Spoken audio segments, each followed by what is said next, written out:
we're good. Welcome, everyone. I call this meeting of the Subdivision and Development Appeal Board to order. Today, the hearing is for PL 2020-0175. And my name is Sean Krauser. I'll be the chair of this hearing. All questions and comments shall be directed through me. The board members for this hearing are Harry Scott, Vi Sanford, Greg Birch, Jill Jameson, Adam Dritzik, and of course myself. The clerk for this hearing is Jolene Noel. Turning to the clerk, I would ask if there's any change to the agenda with respect to this hearing. There are no changes. Okay, I would like to make a motion to adopt the agenda as circulated. All those in favor? Carried unanimously. Now, before introducing getting into the appeal, I would now ask, or I will actually introduce the members of the town administration present. We have Camilla Ramos-Strankman and Marcus Henry. Also on the call is the manager of planning, Lauren Miller. And we have also assisting us in order to make sure that we are staying in order here, Jane Dean. Now, Mr. Clark, just for the record, if you could please say your name. William Clark. Great, thank you very much. And you've heard who the panel is assembled to hear this hearing. Do you have any objection to any of the board members on this appeal? No, I do not. Great, thank you. And have you received a copy of the agenda package that was distributed to the board late last week? Yes, I have received the staff report. Great, great. And you'll be able to speak to those items, but do you have any concerns with having received with regards to the information that you've received? No. A few clarifications that I might make during my presentation. Perfect. I'll look forward to that. So the hearing process is as follows. First, administration will make a presentation. Then, Mr. Clark, you will be able to speak in favor of your appeal. We don't have any others signed up speaking for or against, so normally we'd then hear from others that were speaking in favor, and we'll see if there's any written correspondence. Then it would normally be those speaking in opposition to the appeal, but as I mentioned, there is nobody signed up in that regard. At any time, the board may ask for clarification by any of the persons speaking to the appeal. If required, the board may ask for a short recess if necessary. And then to close, administration will be asked if they wish to provide any clarification or closing remarks, followed by you, Mr. Clark. You'll be asked if you have any clarification you'd like to make or provide closing remarks. I'll say it again at that time, but for closing remarks, it's not to repeat your presentation. It's just simply to perhaps highlight something that was missed or to provide some clarification of something that you've just heard. The board will then close the meeting, the public portion of the hearing, and go in camera and review all of the information provided. It's our task then to provide a written decision within 15 days following this hearing, although we try to do much better than that. Now, the purpose of this hearing is for the appellant to provide the board and for administration to provide the board with information to the appeal. The board must make its decision on planning merits. Please ensure that all comments are directed to the board, and we would ask that there be proper decorum and be succinct as possible. And if you're referring to any written document that's already been provided, please make sure you direct us to where you're referring. But if you have any other documents that you're going to be referring to, we'll have to make sure that they get sent to the clerk. Mr. Clark, do you have any concerns with the process that I've just outlined? No. Any questions? Pretty straightforward. I suppose I would, during my presentation, can I ask for clarification on what my understanding of the notice to refuse may be from the Development Authority? Sure. I mean, if there's some questions of clarification of that nature, direct them to me, and then I will direct them to be answered. Or if it's maybe it's the subject of the appeal, I'll say, well, that's certainly that we will certainly have to consider, and we'll provide our answer in the decision. Sure. But yes, bring up those questions as you have them. We'll deal with them as we go. Great. Okay. So that now we've handled all the preliminary matters, I would now ask Ms. Ramos-Strankman to make your presentation with respect to this appeal. Thank you. I'll just share my screen. I believe everybody can see that. Yes, thank you. Okay, perfect. So I'll just get started. If I do go out of service or something, please, Jolene or Sean, let me know. And I will just try to repeat anything that I maybe miss if we go out, just dealing with technology. But the application has already been introduced, so I'll just go into my presentation. This application was deemed complete on July 14th, and a decision was issued on July 31st. An appeal was received on August 12th, and notification letters were sent out on August 27th. Just with this information available, we can confirm that the statutory requirements of this appeal have been met. So looking at— I'd like to, just for the record, I'd like to confirm that we've received that information and concur that the statutory requirements have been met. Thank you. Just looking at an aerial view of this site, we can see the site context. The site is located at 252 Grizzly Crescent. This is an R1 district, and the property is surrounded by residential homes and faces Cougar Creek to the south. There is currently a single-family home on site. Looking at the proposal itself, it consists of a roof extension over a deck. This multi-tiered deck and patio were approved under a previous building permit application approved earlier this year, and that number is PRBD 2020-0121, just for your reference. From the other side, we can see the full scope of the addition. The addition is proposed only over a portion of the deck and not the full length of the home. The variance to the land use bylaw results from a difference of interpretation between administration and the applicant over the interpretation of the definition of a porch. And I'm going to go into administration's reasonings for our interpretation and then discuss the specific variance being requested. So the proposal is for a roof expansion that covers part of this multi-tiered deck. The roof element is a significant addition to the existing building that does not cover simply the deck, but also connects directly into the eave line of the existing roof ridge. After review of the application, administration ultimately determined that the proposal did not meet the intent of the definition of a porch, as the primary function of the addition would be to provide shelter over a private amenity space and not serve as a function of an entrance structure into the home. Typically, porches are located at the front or side yard of a property where the primary entrance is located. It's clear that they are meant to identify the entrance of the building from the outside and to provide protection from the elements as visitors and residents are coming into and going out of the building. This proposal is a significant roof expansion to the existing building that covers a private deck in the rear yard and provides shelter to a private amenity space. This goes beyond what could be considered as an entrance structure and therefore does not meet the intent of a porch. So because of our interpretation, this particular addition to the building is not considered an allowable building projection, and therefore the resulting variance was to the rear yard setback.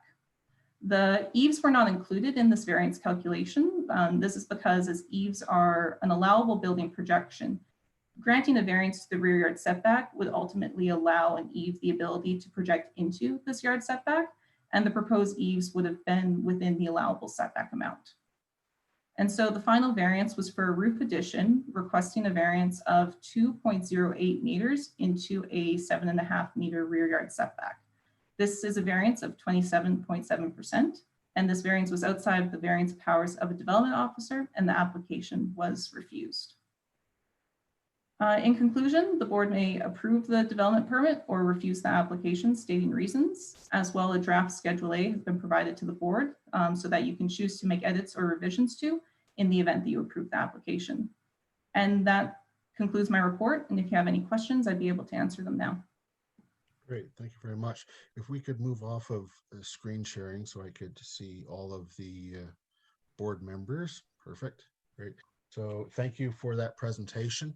I would now open it up to board members. If you have any, please indicate with your hand up if you have something to ask. First, Vi Sanford, then Adam, then Jill. Thank you, Ms. Ramos-Strengman. When we're calculating the 2.08 meters, is there an allowable 2 meter, what are we calling that, into the rear yard setback? So certain elements of the building can project into a rear yard setback: decks, patios, eaves, chimneys, other things like that can project out. However, administration interpreted this as an addition to the building roof, which is not listed as an allowable building projection. Okay, so at this point, the 2 meters is not allowable, or is it just the 0.08 meters that's not allowable? Normally, no element of a building roof can project into a rear yard setback, excluding eaves or gutters, sills, other elements like that. Okay, and if that rear porch was not covered with a roof structure, then it would be allowed? So the existing, or the deck that was in the application has been approved under a building permit already. So that deck is able to project outside with no variances. Okay, but it's the roof structure that's the concern. Yes. Okay, thank you. Thank you. Adam.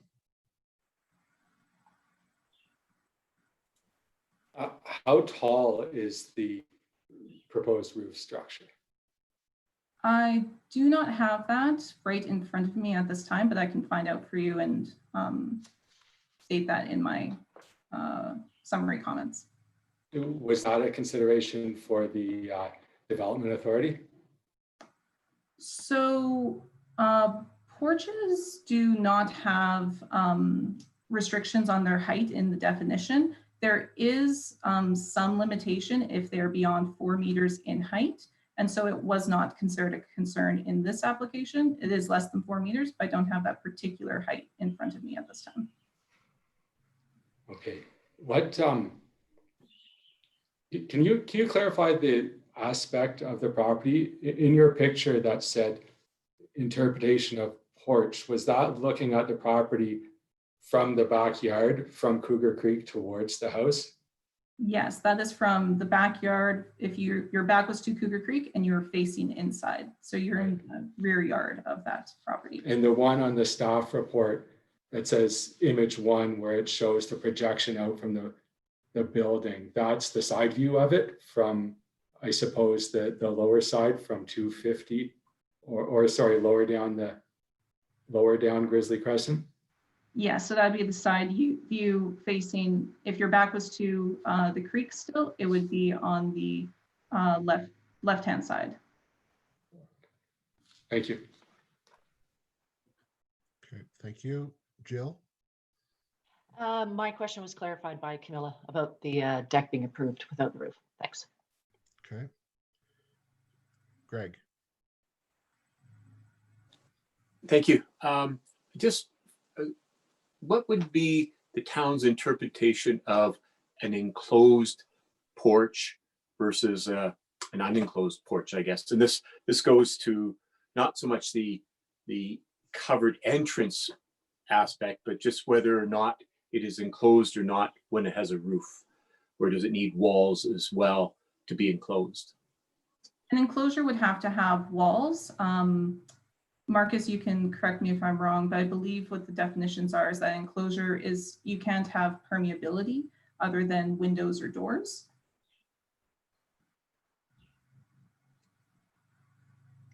Mr. Henry, did you have something to add? I did, yes. And if you look at the bylaw, and if I can share my screen with you quickly here. I've got it open. Sure. Specifically referencing this section here. 2.4.3.3, enclosures to any porch or a deck projection shall not exceed 1.2 meters in height above the surface of the deck or the porch. Railings or walls may not exceed the maximum height of 1.2 meters. So to answer your question, Greg, yes, they should be enclosed with a wall. Just the fact that it has a roof on it does not ensure, and that it is enclosed, but that enclosure could also consist of a railing as well. So as long as, like all sides have some sort of aspect of safety or enclosure around it, whether it's a wall or a railing, that combined with the roof would entail an enclosure. Okay. If I could just, let's clarify. So you're saying that if there's a roof and a railing, it is enclosed? That would be the interpretation.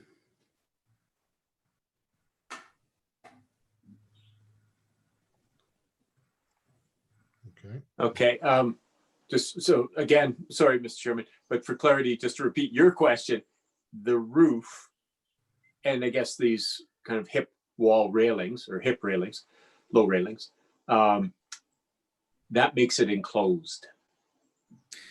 Correct, but that is not the issue with the application. It's not about the enclosure. It's about the projection of the roof going into the rear yard setback. Yes. Yes, that's right. It's just in terms of how you interpret the table 2.4.1 is important in terms of whether it's enclosed or not. That's all. Right. Yeah. Thank you.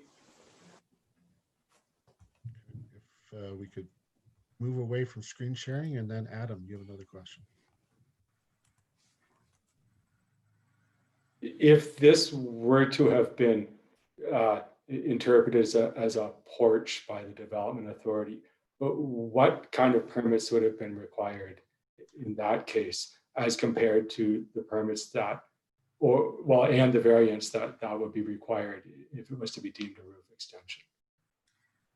So if this is interpreted as a porch, normally only a building permit would be required. However, in this case, there is still a very minor projection out. Beyond the 0.08 is still projecting. So that minor revision would have had to be made in order to ensure that it's a building permit. Is there a planning philosophy around having less stringent requirements to approve a porch as compared to a more substantial roof extension? And if so, is that's something that we can consider? So if you're talking about the philosophy, I think I might need some assistance from my supervisor, but generally the town always feels that you can have a covered deck or private amenity space. However, that covering still needs to meet the intent and the rules of the land use bylaw. And most times that does end up restricting that covering element or affecting that design in some way. For a deck, most cases, the covering over that deck would be considered a separate element. Okay, and maybe I might have missed this earlier on when you defined the porch, but you made reference to the use for public or visitation entranceway as compared to private use by the homeowners. Can you take me back to that? Yes, and so the definition of a porch is that it means a covered entrance structure. And so we have interpreted that as being the primary function of this space. And this particular location of this additional roof is in the rear yard over a private space that, while partially it is over an entrance structure, it still is filling a use for more than just a purely entrance structure. And that's ultimately how the town interpreted this application. Would Did you like? the to applic- see the Yes, definition yet? sorry, my final question. Did the application involve any kind of plans for the interior of the roof structure or consideration of what would go on inside the roof? There was no other information about the interior of the structure as part of a development permit. At the time of a building permit, our safety codes officer may have additional questions about the framing and those sorts of elements, but it's not normally required or something that's regulated under the land use bylaw. Thank you. Okay, Mr. Birch? Yeah, just following up on my earlier line, I want to make sure I understand the land use bylaw, but if we set aside the issue of whether this is an entrance or not, and we just look at whether it's an enclosed porch or not, because it has a roof, it would fail the 2.41 table test. In other words, you wouldn't get that 2-meter automatic, if you will, variance. Is that correct? In other words, it's just ultimately an addition to a house. I think the planning department will have to look at that a bit more closer. It isn't enclosed in all sides. And so we would probably want to just double check if this, for that 2.4.3.1 and that table 2.4.1, it says unenclosed porches. And so we'd want to confirm if that means all sides or just one side. So unfortunately, I don't think I can fully answer that. Could I just wade into this a little bit deeper? The definition of porch is that it's covered. And so the only way you can have so therefore, that would be an unenclosed porch in itself. It would have to be enclosed on the sides in order to be enclosed, would it not? Sorry, is your question directed to Greg Yeah, or? no, to you. If we're looking at 2.4.1, it refers to unenclosed porches. Well, if an unenclosed porch is a porch without a roof, then it's not a porch, because by the very definition of porch, it is covered. So the enclosure is about the railings or walls around it, not whether there's a roof structure on Okay, it. I think that's what Mr. Birch was asking, is whether in fact the roof alone made it enclosed. Right. Okay. Thank you. Thank you. Okay. I have some further questions then.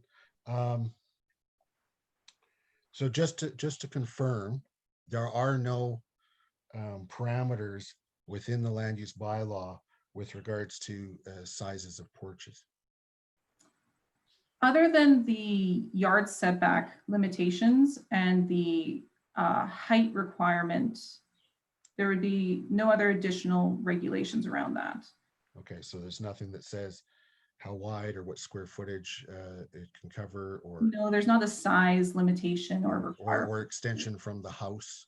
You know, if it didn't involve a rear setback, there's nothing that says it can only extend 3 feet from a house or the.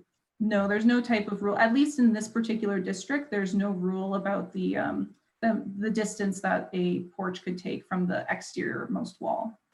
Okay. Thank you. So I heard administration's interpretation of porch is that it must primarily function as a covered entrance structure. But I'd like to ask, where in the land use bylaw does it say that? So that's it within the definition of porch itself. In the very first sentence, porch means a covered entrance structure. And then it goes on to describe about the floor and the roof and other things. And so we took that as being the primary function of a porch and the determining factor and defining factor of this building element in this structure. Okay, but nowhere does it say that it has to be primarily or only used for covering an entrance. It doesn't say that you can't put a chair at your front entrance and have that underneath it, or. So no, it does not say or exclude those types of uses. Okay. And if this were considered to be a porch and 2.41 applied, how much of a variance, can you clarify for me how much of a variance beyond that 2 meters is needed? So with this application as it was presented, there is a 2.08 projection outside, not including the eaves. Yeah. And so it would be a 0.08 variance that would be requested, or that could be possibly easily pushed back into compliance. Right. So, and with the developer, so we don't need to count the eaves because they're allowable into a rear. So the eaves are a Rear setback? separate building projection that are able to project 0.61 meters into a rear yard setback and side yard setbacks and front yard setbacks. And this particular eave on this building is 0.42 meters. Yeah. And so it's essentially irrelevant. If you were to approve the variance to that rear yard setback, Right. the eaves would be able to project up to that amount, or if this were to be interpreted as a porch, that eave can still project off of a porch.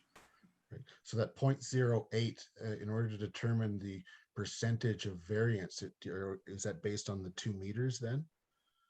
So yes, it'd be based on that 2 meter. Okay, so we're looking at something less than 5%, like a 4% variance. Yes, it'd be very small. Okay, and is that within the development officer's authority to grant that variance if this was considered a porch?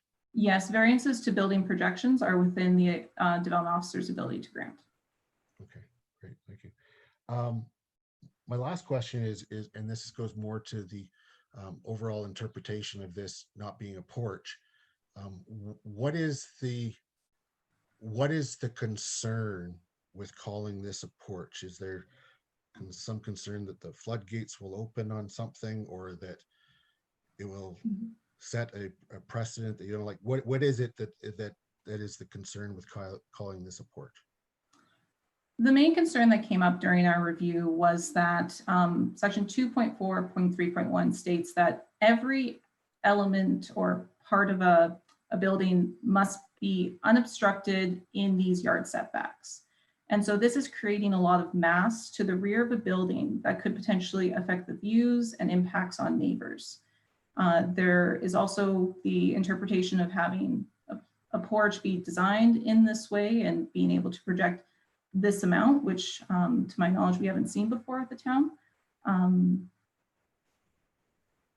know if Marcus wants to, or my supervisor wants to comment anymore, but it was a lot was the massing and those possible concerns. Mr. Henry, did you have anything you wanted to add? Yes, that's a good summary on Camila. The concern here is just about the expansion of, like the roof form. Typically when you look at like a porch or a covered deck, it's something that we would, like typically see built in into the design of the building. So what I mean by that is that, when you look at the rear yard setbacks, the edge of the building is complying, with the rear yard, setback of 7.5, or if it's in the side yard, it's complying, with the 1.5 meter setback. In this instance, that has not been done. So that's where, we have discrepancies with the application, and I don't want to get too far into it, but this is something that we are, I guess, looking to amend in the next omnibus revision of land use bylaw, which will help, to like eliminate, this interpretation issue that we're currently having today. Right, so providing some more parameters some point in the future. Right, around what a porch could be and what the function of a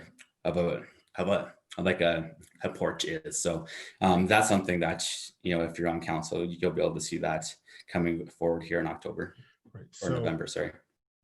So I'm trying to get around. So I'm thinking of my own house, and it has some stairs up, and it's got a covered front area and the front door. We've got a couple of chairs there. I liken it to, I think it's like a farmhouse porch, like covers the front of the house, sort of thing. Would that, if that were brought to you, would that be a porch or not a porch? And I know we're getting into a little bit hypothetical there, but I'm just saying, where do you draw the line on what's a porch and what's not a porch? That's what I'm really getting at. Right, and that's where this that's sort of where we land, because we're sitting in this gray area of what's a porch versus what's a deck. So this is where, we're looking at examples, within, the community. We're looking at examples in land use bylaw and trying to make an interpretation, which makes sense. So I guess the approach we have, been looking at is that what does a porch serve versus a deck serve? So when you think about a deck, it's an amenity space. It's something that's fairly large. It allows, for socializing and leisurely activity. Whereas a porch, typically that's found at either the front, the side, or like a principal, entranceway into the building. Whereas what we see here in this application is that we have a deck in the back, which is serving access into the building, but that's not the, like the principal entrance. Whereas what I'm hearing, Sean, in your situation is, call that's an entranceway into the front of your house. It's, like the principal entrance, and that's functioning as like a way to define, like the main entrance of the building. So that's where we've looked to kind of create this interpretation. And like I say, we're falling within the gray zone here because it's not very clear in land use bylaw. And like I said, this is something that we hope to rectify with the omnibus amendment in November. Okay, great, thank you. And so, but just to be clear, the definition of porch does not describe what type of entry other than it's at the ground or main floor. It doesn't say it has to be the principal. Correct. Okay, great, thank you. All right, I'd look to the board. Any other questions of administration?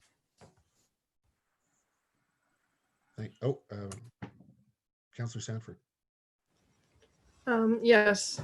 Just for clarification, what is the main difference between a covered deck and a covered porch?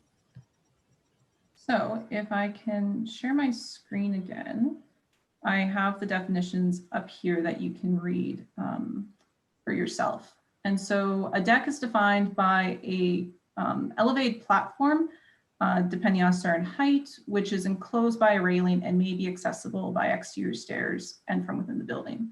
But a porch is the covered entrance structure. And what if you cover the deck? Can you have a covered deck? So you can have a covered deck. However, we've generally been interpreting that any deck covering, it's a projection of the roof most often. Occasionally, a covering could be considered as an awning or something else, but those are normally projections off of the wall and not a continuation of the roof structure. So the deck can have a projection into the rear yard by 2 meters, Yes. but a roof cannot? No, a roof cannot. Okay, so whether it's a deck or a porch, it doesn't really matter. It's the roof projection that is. By definition, a porch is able to have a roof structure. And so it's really if the board wants to interpret this addition as being a porch by definition, therefore entitled to that roof structure, or if it is not a porch and then the roof structure is a continuation of the building and therefore not allowed to project into that yard setback. Okay, so if I had a covered deck, my roof line would have to be within the projection. It would have to be without a variance. Yeah, so looking at this image of the building, the rear yard setback and the deck projection go into a portion here, but you could certainly have your deck and a roof structure over it within that allowable setback. And that would be conforming with the bylaw. The concern here is that it is starting to add massing and building elements outside of that allowable building area into our rear yard setbacks, which we normally restrict so that they are clear and unobstructed as per our definition or as per our requirements with building projections. It shall be open and unobstructed by any structure from the ground to the sky, except for these certain limitations. So dormers, or sorry, not dormers, chimneys, decks, other things like that. So it is allowed to have a porch, but as long as it's only 2 meters into the rear yard setback. if you interpret this as a porch. Yes, okay. Thank you. Mr. Birch. Sorry, that, I just want to be clear now about that question because I thought I understood it, but now I'm confused. If this is a deck and you want to put a roof over it, doesn't that roof have to be back the nominal, say 70.5 meters? On a, because it's part of the structure and decks are unenclosed without a roof even? Yes. Yeah, so in short, question is, if this is a deck, can the roof over the deck exceed into the rear yard more than 7 point, well, can it extend beyond the 7.5 meter normal rear yard setback? So no, normally if we are looking at a covering over a deck, you would not be allowed into that rear yard setback other than eaves. Potentially you could design it so that it's cantilevered out. There are some instances where you can have a projection outside, but no, generally not. When it's a area of the building going out over a deck, it must be restricted to that amount unless you're approved for a variance. Thank you very much. That's what I understood. And I'm squared up again. Thank you. Okay.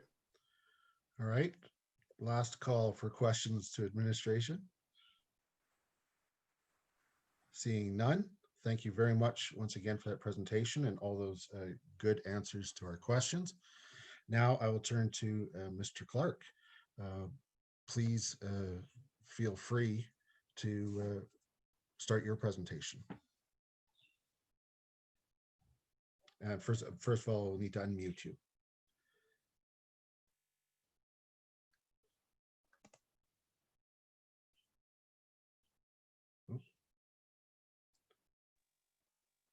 There we go. Hear me? You Okay. betcha. There Okay. we go. Great. Thank you. I just wanted to clarify, do all the board members have the staff report in front of them or Yes. access to it? Okay. Before I start, I just wanted to clear a few things that Camila had noted. And one of them being the additional extension of 0.08 based on this proposed design. And that is not accurate because this design, as shown in the kind of plot plan RPR, shows the 2 meter projection and the eave ending at the 2 meter projection. So should this be considered a porch, there would be no variance necessary. It does comply with the allowable 2 meter projection for a porch.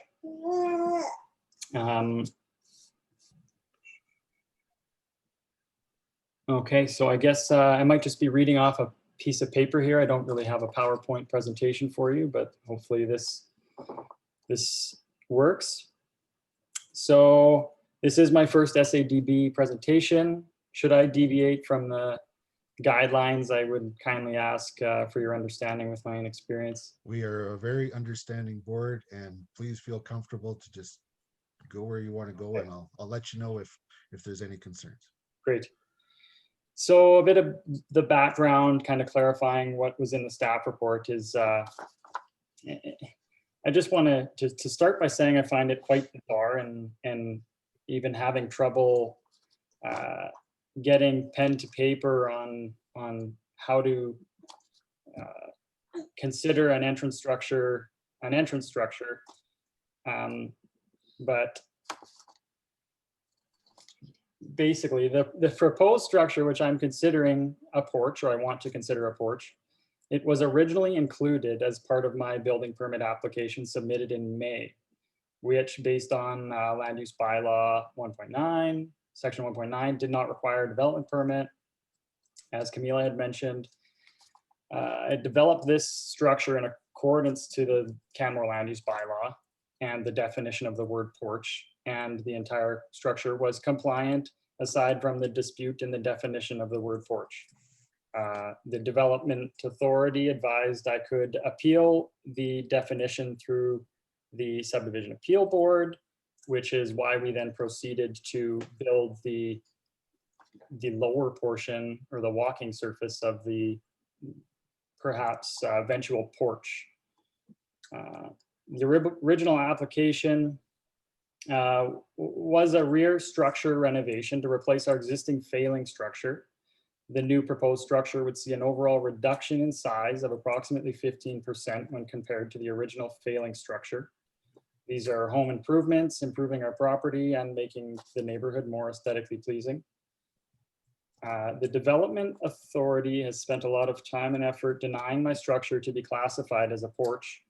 Large amount of email exchanges and reasons for the design not qualifying as a porch, ranging from the whole side of the house has to be covered to porches can only be in the front, ultimately deciding the proposed structure isn't an entrance structure. So this brings me to my argument. And I'd like to argue that my proposed structure does in fact qualify as a porch according to the land use bylaw definition, and that in turn my proposed structure be treated as such. So this is taken from the notice of decision. The Development Authority notes the proposed structure does not qualify as a porch as to improve a private amenity space in the rear yard instead of having the primary function of an entrance structure. I think we've already covered that this is the correct interpretation by the town. So this statement clearly indicates that the Development Authority does consider the structure to be an entrance structure, regardless of whether it is the structure's primary, secondary, or tertiary function. It still serves as an entrance structure. And I'm not even sure how you would determine or quantify something's primary, secondary, or tertiary functions as it relates to this. Furthermore, I would argue that traditionally a porch serves both as an entrance structure as well as an amenity space. And nothing in the land use bylaw says that a porch cannot be an amenity space or vice versa. I'm a great fan of Wikipedia, which may not hold much ground, but it does have an interesting article on porches. I thought I'd pull this description from Wikipedia's take on the North American porch, and that is: small area, usually unenclosed, at the main floor height and used as a sitting area or for the removal of working clothes so as not to get the home's interior dirty when an entrance door is accessed via the porch. I believe that highlights that it can be used as an amenity space or an entrance structure. And furthermore, I've received full support from the neighboring properties. They are kind of, when I try to explain the situation, bewildered and confused about what the issue is. And that the neighbor support has been noted in the development permit application.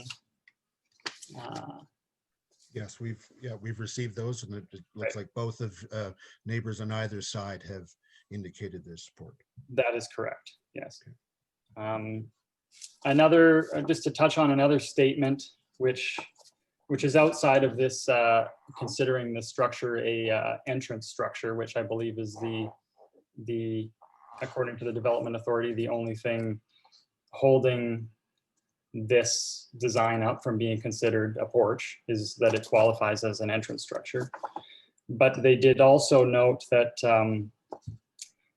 the Development Authority states, talking about said potential porch, typically located at the principal building entrance.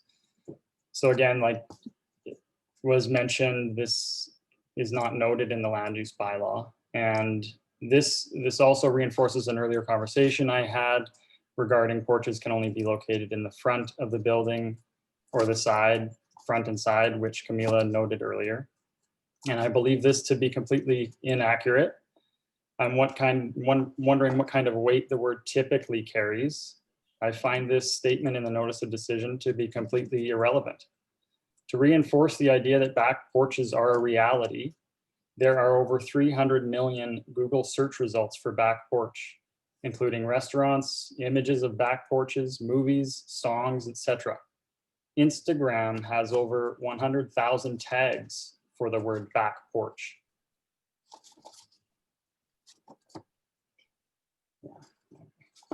So I wanted to pull a verse from Neil Diamond's guitar, Heaven, but Limp Bizkit's Back Porch painted a better picture despite probably being a far worse song. A party on the back porch, I'ma take you through the back door, whoa. Gonna drink till there ain't no more. It's a party on the back porch. So this demonstrates a porch at the back with an entrance door being used as an amenity space. I feel somewhat silly having to argue these points. I'm not looking for any variances or special deviations from the Canmore land use bylaw, simply that my proposed design be considered a porch as it meets all the criteria outlined by the land use bylaw and the land use bylaw definition for porch. The Development Authority has mentioned special conditions be made should the Subdivision Appeal Board uphold my appeal. I would challenge any special conditions on the basis that should my structure in question be considered a porch, it would comply with all aspects of the land use bylaw.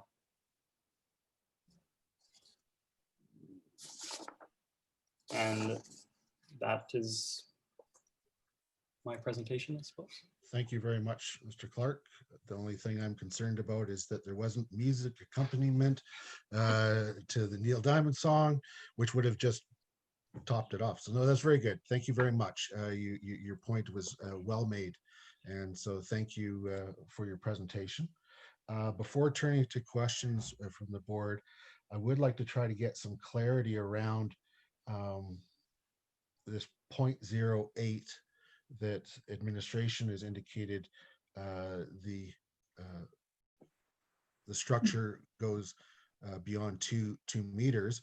So Mr. Clark believes that it only goes 2 meters into the rear yard setback, which if it's a porch is allowed. Is it? How do we get to the 0.08, Ms. Ramos-Franklin? Yes, so if you look at the package and the site plan provided, visually it is shown that the building projection is meeting that 2 meter limitation. However, unfortunately, the math just doesn't add up.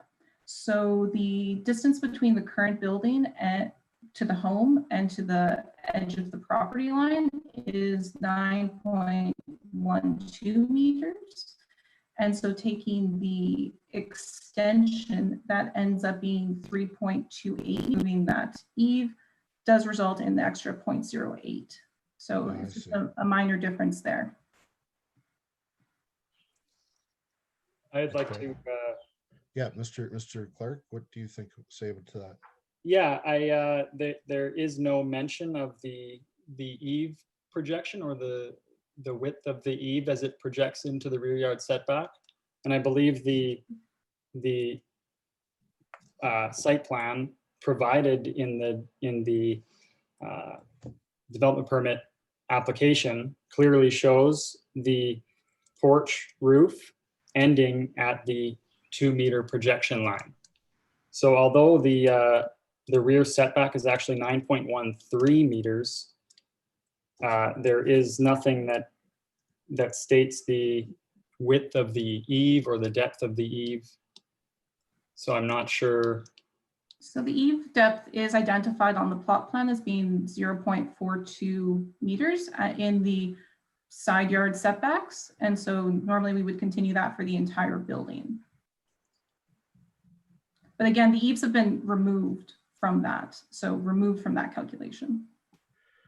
Okay, so if I'm looking at without the eaves, we're looking at 9.12 minus 3.28 is 5.84, and the acceptable or the rear yard setback is 7.5. So that looks to me like this encroaches less than 2 meters if you don't include the eaves. If you include the eaves, then I can see where you get to your 0.08 over the 2 meters.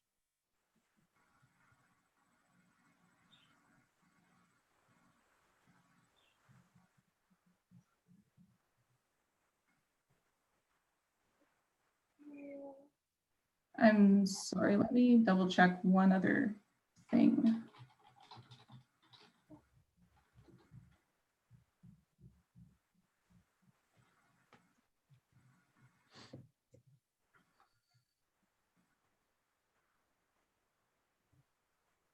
So the resulting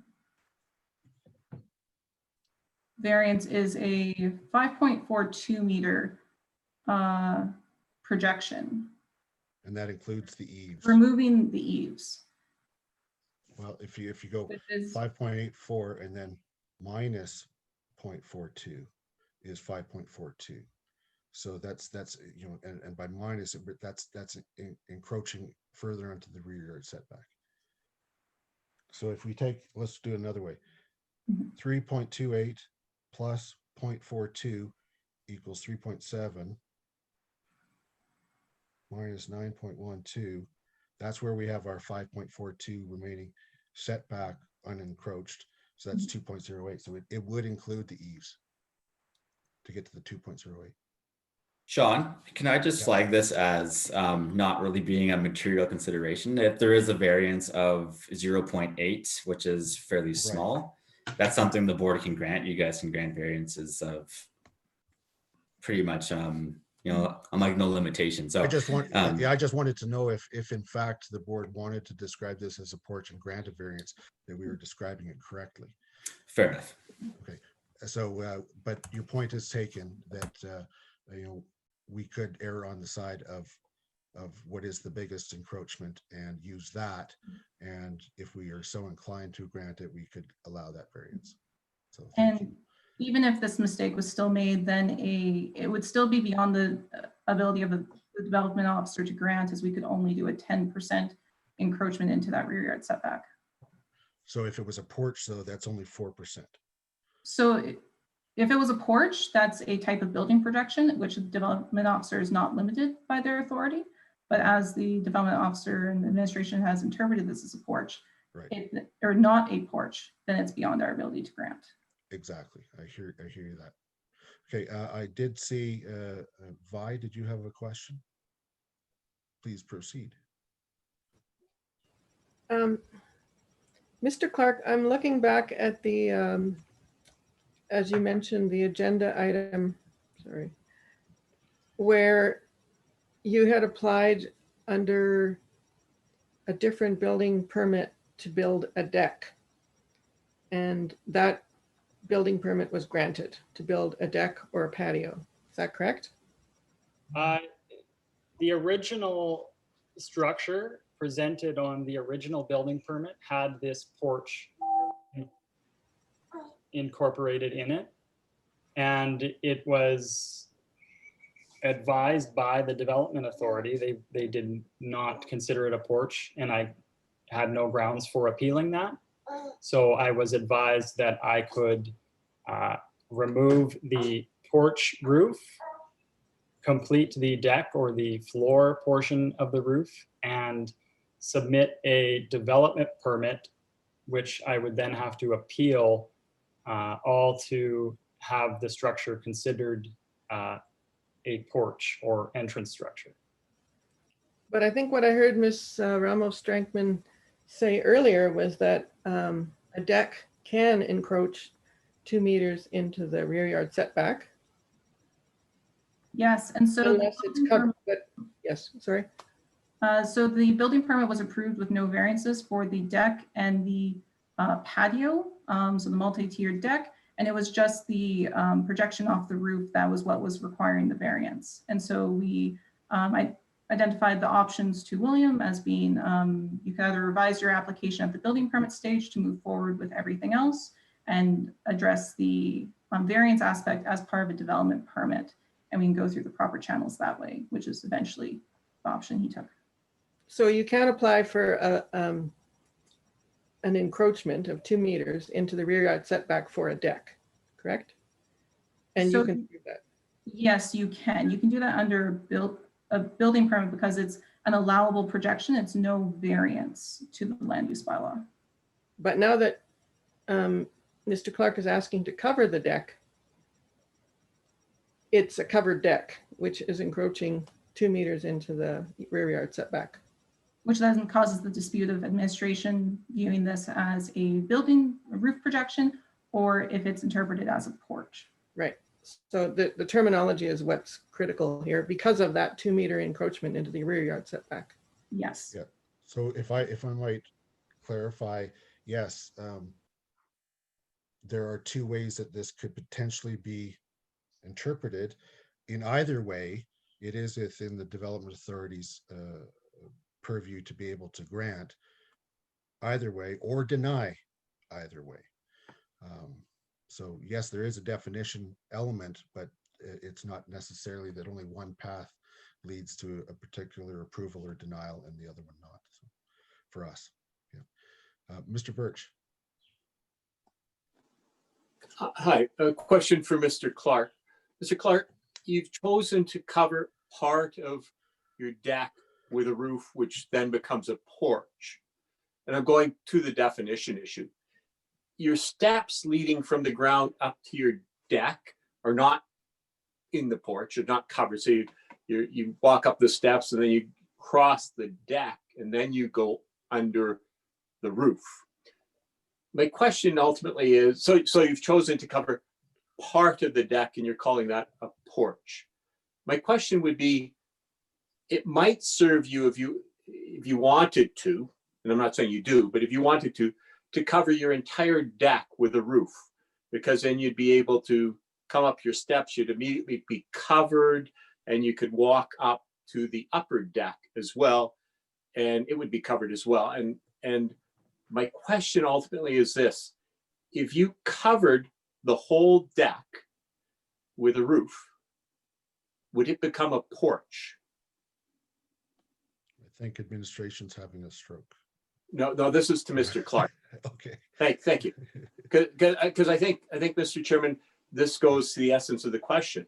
And so I'd like to hear Mr. Clark's opinion is, if he wanted to, and I'm obviously you don't, you've shown us what you want. But if you wanted to and you covered your whole deck with a roof, would your entire deck be a porch? Yes, this was brought up again. One of the development authorities' suggestions or issues with the structure is the suggestion that should my whole rear side of the house have this porch structure on it, or this roof structure, then it could be considered a porch. There are a number of reasons I didn't pursue this. One is that's not a requirement according to the definition, and two, I don't think it would be extreme massing, which is something that the development authority has expressed an issue with. Okay, thank you. Thank you, Mr. Clark. I think I have your question that you've answered. If you covered the entire deck with a roof, it would, in your mind, become a porch. In the development, I don't think that's what he said. I think Yeah. it would appease their definition or their thought of the definition. Thank you. I guess I'm having to struggle with what a porch is versus a deck. And I don't think every deck becomes allowably a porch and hence can be 2 meters into the setback, because you don't get to cover your entire deck and make it a porch just because you call it a porch. I'm not saying what the definition is correctly. I'm just, in my own mind, I'm thinking, what is a porch? What is a deck? And in my mind, clearly they're not the same. And I'll stop my question. That's great. I've got it answered. Thank you. Any other questions of Mr. Clark? Adam. What was in your backyard before this project application? So it was a same level of structure as our main floor that extended all the way to the rear property line and to the side property line, past the side yard. It was a monster. It was a, yeah, it was. What have you built so far in terms of this new project that's been partly approved and partly under consideration? So everything that you see on the development permits application, aside from the porch roof. So it's really only the covering, really only the roof that's there, the railings are in place, and the low-lying deck or patio is there with the stairs going down. That's correct. Yeah. What's your motivation for building the roof extension or the porch to be determined all the way up to match the level of the existing roof? Well, it was kind of the original thought in my head, but it also, we do use this back door quite a bit. Coming in from the creek or Yeah, coming in from the creek or, in the backyard. taking off boots and jackets in the winter time. Right. Now, what about the part that's on top of your current house? What use will be made of that? The tying into the existing roof? Is that what Yeah, the roof stretches back on top of the slope of the roof of your house. Well, and this Making any use of that? Well, this is what also the development authority kind of brought up, and should the proposed roof end at the exterior building wall, that would somehow be acceptable, but there's a problem with, almost I would imagine a snow fence effect of snow if the roof did not tie in, I imagine there would be a massive amount of snow accumulating up there. And I'm not even sure that, I did seek engineering, I did consult with an engineer for this project. I didn't explore the possibility of it not tying in, but I would imagine that I've never seen anything like that. I would imagine it would not pass code or all the a snow building would just inspection. fall in front of the door. Yeah. So if I can clarify, I know my screen's small right now, but I think you're saying this is necessary to make the roof functional for runoff here, as opposed to having some kind of farmhouse veranda as Sean described. Is that what you're telling me? Oh, you mean This is what I'm wondering about. Why are you doing this?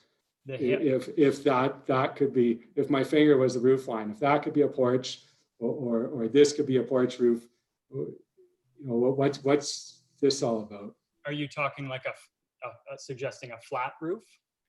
Yeah, I'm not an architect, so I don't know all the different designs, but I'm just going back to what some of the other board members have mentioned, where a more rustic porch could still be significant in size, but it would just be like a little covering. It wouldn't be this extension. So I just want to understand more what's the driving factor to having this large tie-in to the existing upper part of your house.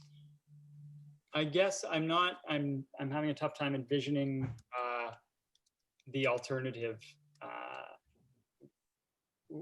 So the gabled style roof coming off of the back. I've done a lot of research, and that's the ideal way to tie into an existing roof and create any sort of proper runoff scenario, rain handling. If flat roofs, which is that, are you kind of envisioning something flat? Or even just like a slider. Yeah, Okay, I think I understand. Okay. yeah, maybe it was hard Following to the see. same pitch. To be honest, I think it's just more aesthetically pleasing from the back of the house, looking at the house, rather than seeing a mass of asphalt shingles. You see a nice gabled porch structure with framed timber, and I just think it would be light years ahead in as far as aesthetics go compared to I guess a roof in the same direction. Thank you.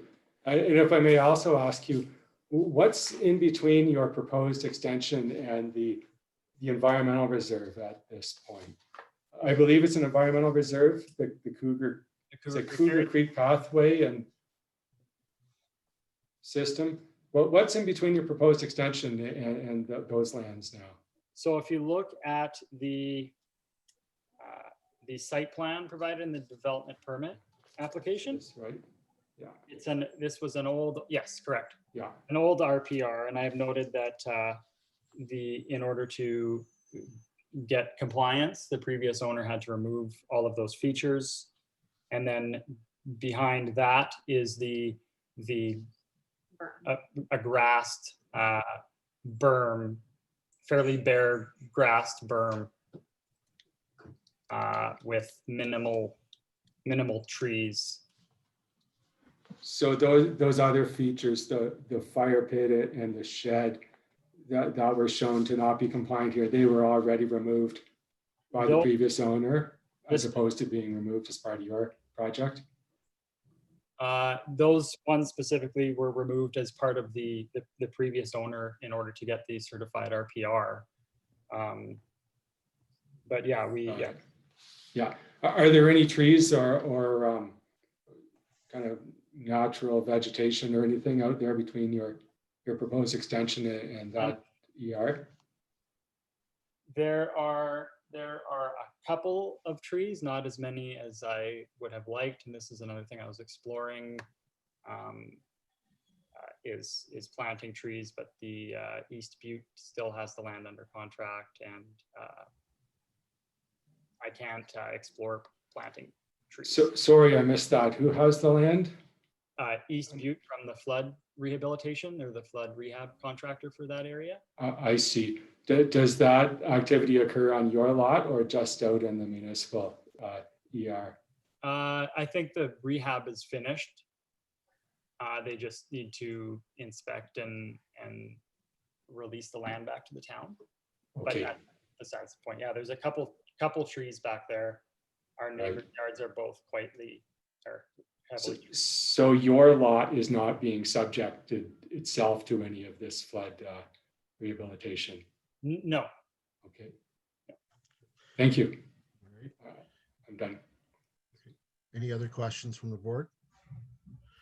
Mr. Scott.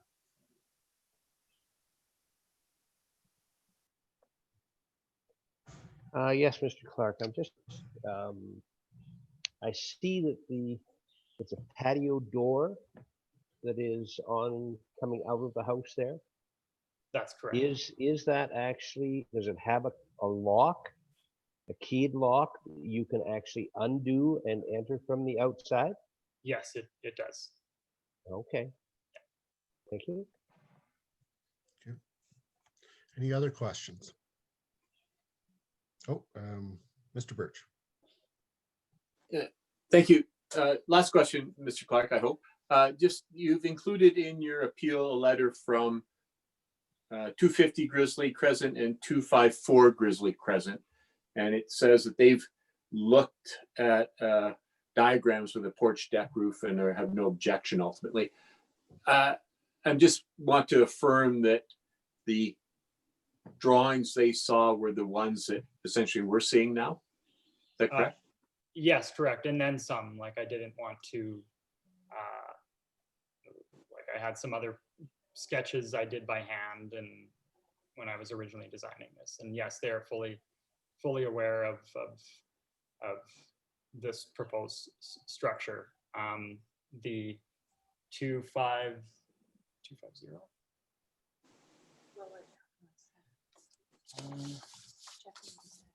Yes, 254 is almost has zero effect to them. Their building project quite far into the rear yard, and I don't imagine they would, or talking with Jeff and Lizette, the homeowners, they didn't think they would even be able to see the roof from their property. Both houses on both sides are much larger than ours, if that gives Ye- any insight. Yes, they're both 2-story homes, and We're a small split level. their roof peaks are probably 20 feet higher than our roof peak. And the neighbors up higher, 250, their deck is higher than any, it's almost as high as our second story or second split level. So they don't look, it doesn't affect in their, what they were saying, it does not affect them. This is my wife, Shauna. Don't think I introduced her. And this is Otis. Great. Well, Well, welcome, Shauna. Thank you very and much. Otis. Yes, Thanks. great, thank you. Welcome. Any other questions from the board? Okay. At this point then, before we get any last remarks, I just want to confirm with the clerk that in fact, there is nobody else that has contacted us to speak for or against this appeal. And also, if you could confirm that we haven't received any correspondence for or against with regards to this appeal. Yeah, that's right. There was none received and no one had signed up to speak as well. Okay, great. So then I will move to closing remarks. Once again, we've heard the presentations of both administration and the clerks, and we've been asking lots of questions. So this is your opportunity. If there's anything else that occurs to you you'd like to say or provide clarification on, this is the opportunity. So I'm going to first ask administration. Yes, my screen changed. So Ms. Ramos Franklin, you're up in in the top corner of this Hollywood Squares game. Thank you. So I just have some quick comments just to close up some items that were brought up. The appellant mentioned that there were some conditions regarding the Schedule A, and I just wanted to clarify that these are standard conditions associated with any similar development permit application, and there are no additional conditions on this application. And there was some comments about the flooding brought up by the board that I just wanted to clarify that decks, sheds, and other structures like this are permitted within Steep Creek hazard areas with no additional concerns, as there's no additional concern for loss of life. Were this something happening inside the building, there might be some of those other concerns, but that wouldn't be a concern. And I believe that my supervisor also has some summary comments. Mr. Henry? I do. Thank you, Camilla. What I really just want to emphasize here is, we're once again, with land use bylaw, just following in this gray area where there's not, 100% clarity on regulations and definitions. So what I really would like the board, to be focusing on is the intent of land use bylaw and what exactly is intended, with the definitions of a porch versus a deck. When we look at the definition of a porch, it specifically speaks to an entrance structure. And when we look at this application, we need to look at this with some open interpretation, as what we're seeing here in this application is not typically considered to be an entrance structure, as noted in the definition of porch. And the reason for that is that, just given the magnitude of what we're seeing, with the roof expansion, it creates a building addition and a mass, which extends off the principal roof line of the building. So when you think about an entrance structure, I would like you to think about what that actually entails. Because if we are to go down this road of saying this is an entrance structure, and this is what we're holding our hat onto here, is what's within the definition of porch. If we look at this as an entrance structure, the precedent here is that you can essentially expand a roof form, with a fairly significant mass, as Adam has shown through his discussions, is that, well, like the roof form itself is fairly large, but there's a few other ways in which this can work. So if we were to interpret this as a porch and, this covering is acceptable, it's just setting a precedent, for like additional mass, which would not typically be something administration would be looking at for approval in terms of a rear yard setback projection. And then we also need to look at, what is a deck? There's two definitions in the bylaw there to create an attempt at allowing some sort of distinction between a porch and a deck. And when you look at that, the clear distinguishing feature here is that it speaks to, again, the entrance structure. So what is suitable for entrance structure? If we're saying that it's a large roof form, then that's going to create issues for us, down the road. And like I said, this is something that we are looking to rectify in the omnibus amendment.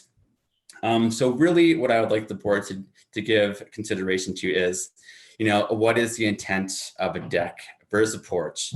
While a deck may be covered, it should adhere to all the rear yard setbacks.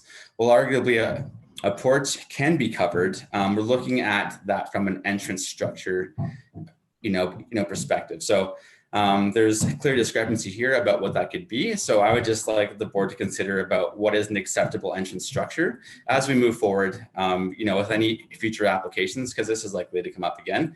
And if we're saying it's something that's large, then that's something we'll have to consider in our omnibus amendment. But for now, that's not the interpretation of administration. And those would be my closing remarks for today. Great, thank you, Mr. Henry. Mr. Clark, do you have any closing remarks? Oh, you're still muted. There we go. Okay, there we go. Yeah, I just wanted to speak to the fact that I am only interested in having this be considered a porch. I'm not looking for any variances. The design does comply with the 2-meter projection. There was some confusion there. The eave, the roof line, should it be considered a porch, design does not project past the 2-meter projection. So if it follows the land use bylaw definition of a porch, it was completely compliant, aside from the entrance structure debate, which I was under the impression was what we were investigating today was whether or not we could consider the structure an entrance structure. The Development Authority brought up the definition of a deck and the discrepancy between, or the difference between a deck and a porch. And based on the land use bylaw definitions, a deck is not noted to have a roof, whereas the land use bylaw definition for a porch, bear with me 1 minute.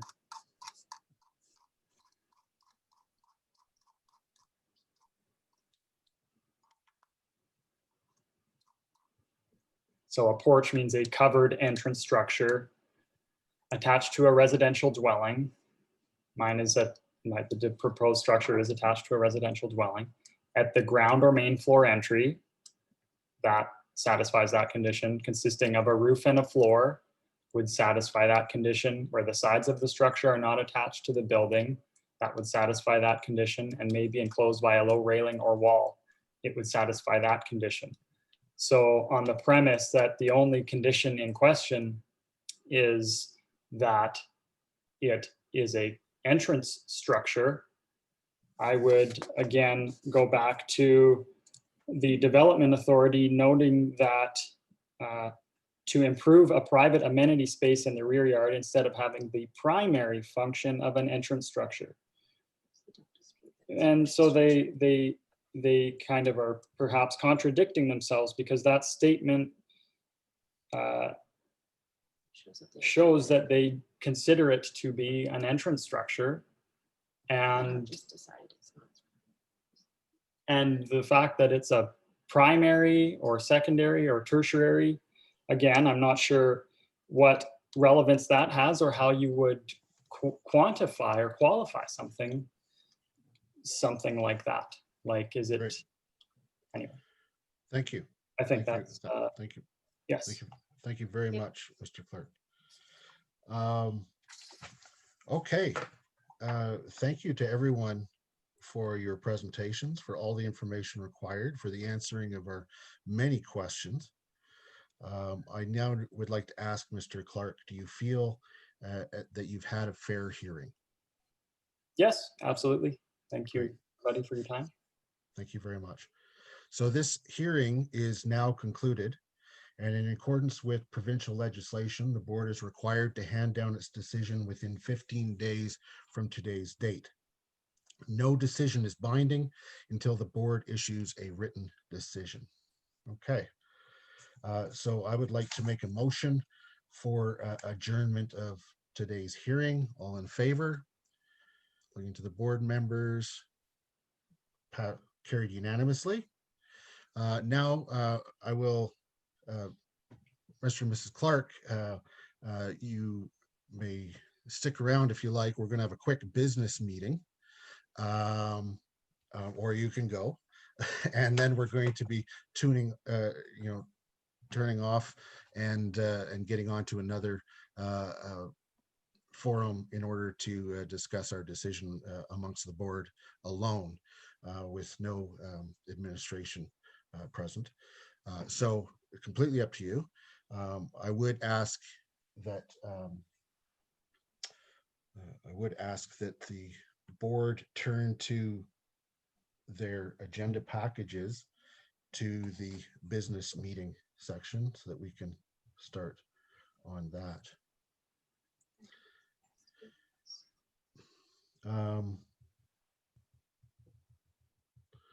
Okay.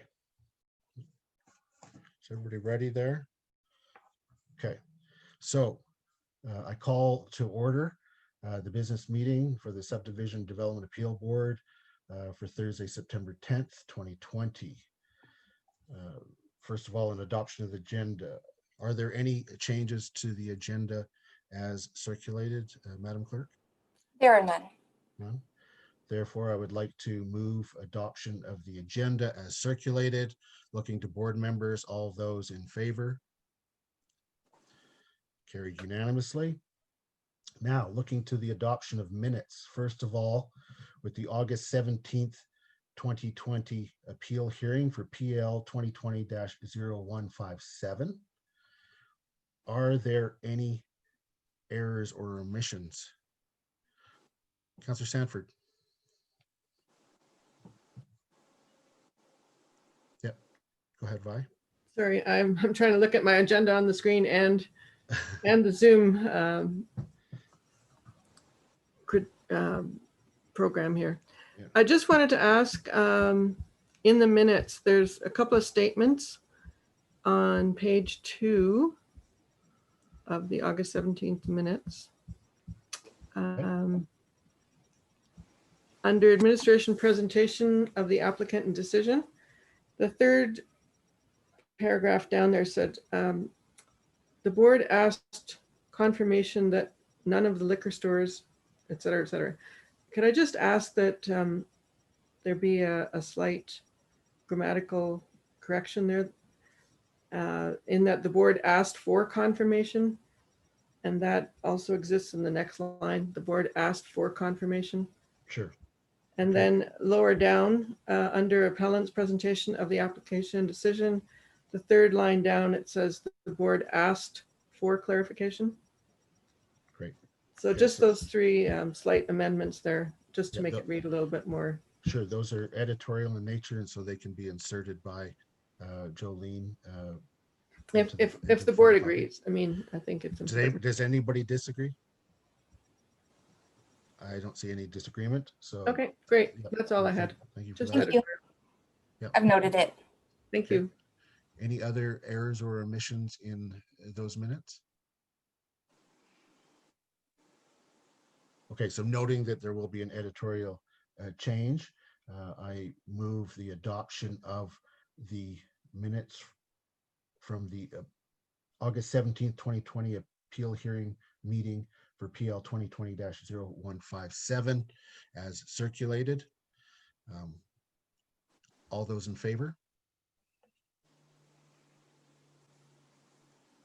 Carried unanimously.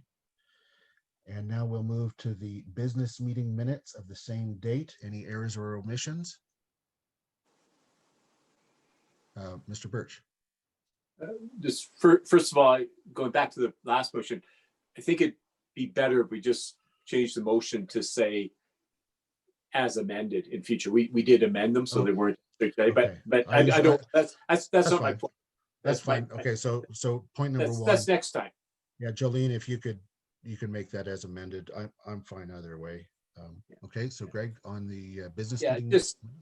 just on this, the call to order time is 4:12 and the adjournment time is 3:55. I don't have any idea what the times were, but they weren't that.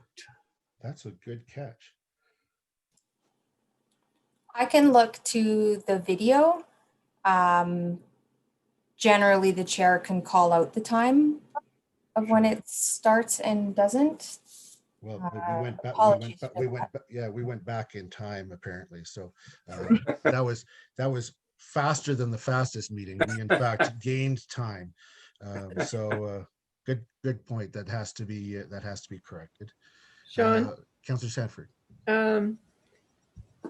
the previous meeting ended at 3:38, so perhaps the numbers just got somehow used for the next meeting. Maybe it was 3:55 and I think it was probably something like 3:50. Yeah. Because I think we took a 10-minute break because we didn't do it right at the end of the meeting. Yeah. And then when we came back, we quickly did the business meeting. So it's probably 3:50 is the start time, but so it's Julie, probably if you just those confirm that. numbers were transposed, that's all. Yeah. Okay. Great. Any other comments? Then I would move the adoption of the August 17th, 2020 business meeting minutes as amended. All those in favor? Carried unanimously. The next scheduled business meeting is on, well, it will be actually on September 23rd, I believe. Okay, so we can indicate that. Other business, a refund of the application fee for the appeal that we've just heard. I think that we typically go in camera to have this discussion. And so that being our usual procedure, I will move that we go in camera at 3:28. I would look for support for that. All of those in favor? Carried unanimously. And I see that we're being invited to a breakout room. So if we could all join, and we'll see you there.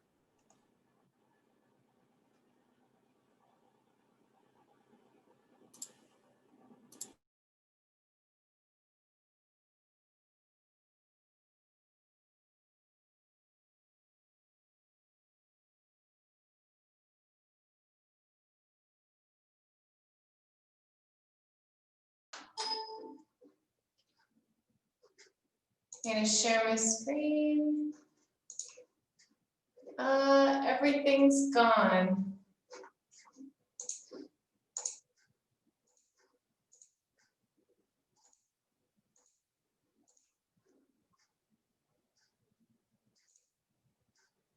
Oh.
Okay.